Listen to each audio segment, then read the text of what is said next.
나르시시스트와 함께 생활한다는 것은 매우 힘든 경험입니다. 자기중심적인 그들의 말과 행동은 스트레스와 괴로움을 유발하며 이는 다양한 심리적인 괴로움으로 이어지기 때문입니다. 만일 그들이 여러분의 동료나 친구 등 어쩔 수 없이 자주 마주쳐야 하는 지인이라면 그 불편감은 이루 말할 수 없을 것입니다. 오늘 영상에서는 이러한 상황에서 도움이 되는 4가지 전략에 대해서 이야기하고자 합니다.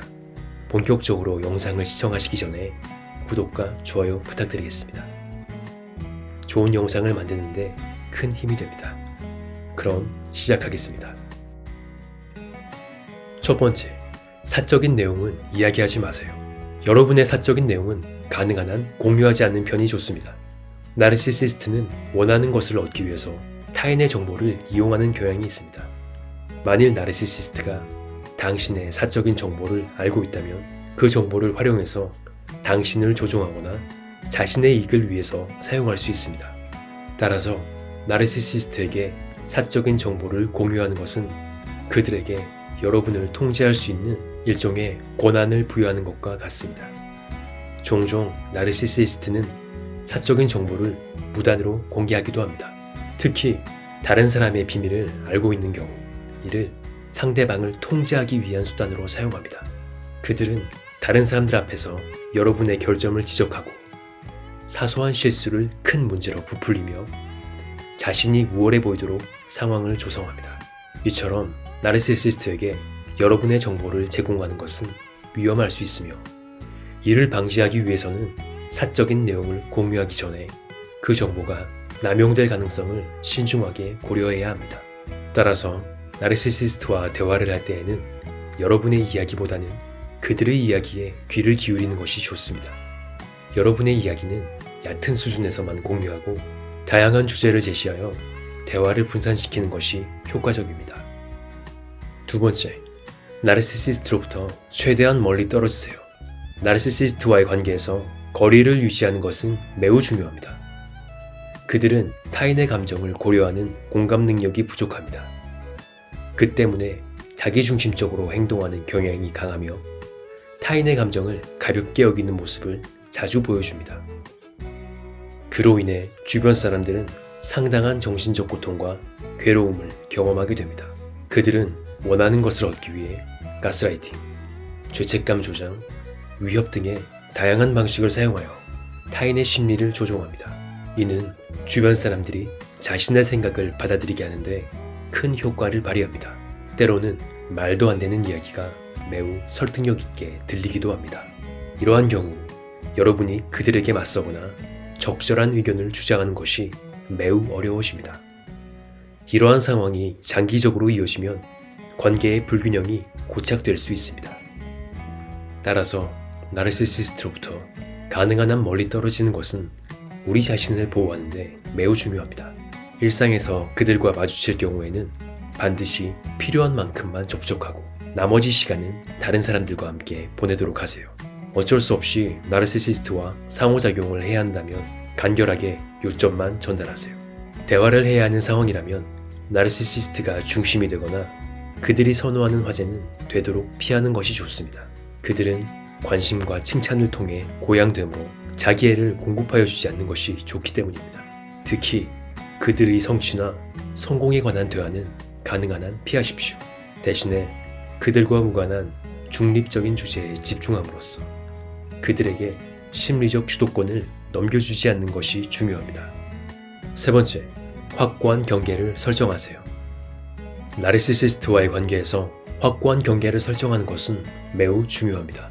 앞서 설명드린 것처럼 그들은 자기중심적이고 공감 능력이 부족하며 원하는 것을 얻기 위해서 타인의 심리를 조종하는 경향이 있는데 이는 주변 사람들에게 무력감, 불안, 우울 등 다양한 정신적인 괴로움을 유발하기 때문입니다.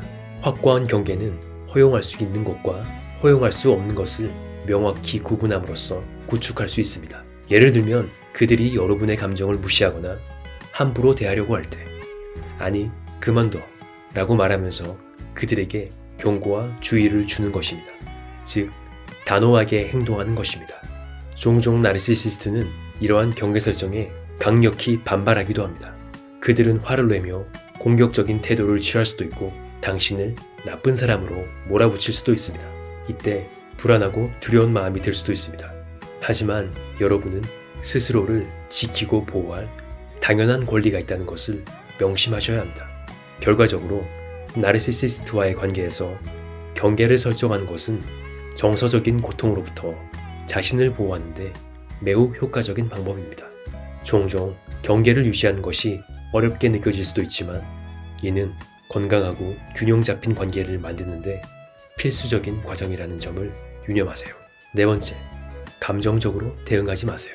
나르시시스트와의 관계에서는 침착함을 유지하는 것이 중요합니다. 그들은 다양한 조종 전략으로 여러분의 안정감을 흐트러뜨리려고 합니다. 만일 당신이 이러한 전략에 말려들어 감정적으로 대응한다면 이는 곧 그들에게 현재 상황에 대한 통제력을 넘겨주는 것이 됩니다. 당신이 감정적으로 반응할 때 나르시시스트는 그것을 당신을 조종하기 위한 도구로 사용할 수 있습니다. 예를 들면 그들은 당신이 지나치게 감정적이고 과잉 반응하고 있고 자신에게 상처를 주고 있다는 식으로 뒤집어 활용할 수 있습니다. 이것은 그들이 자신의 행동에 대한 책임을 회피하고 당신에게 죄책감을 안겨주는 용도로 활용됩니다. 그 결과 여러분은 불필요한 감정 소모에 의해 정서적으로 고갈되어 버리고 맙니다. 나르시시스트는 침착함을 잃어버린 여러분을 보며 여러분의 감정을 원하는 대로 조정할 수 있다는 통제감을 만끽할 것입니다. 결과적으로 그들의 부정적인 행동은 더욱 강화될 것입니다. 따라서 나르시시스트와의 관계에서는 감정적으로 반응하지 않는 것이 중요합니다. 차분한 태도를 유지하고 명확한 경계를 설정하고 정중하지만 확고한 방식으로 여러분의 의견과 요구사항을 전달하세요.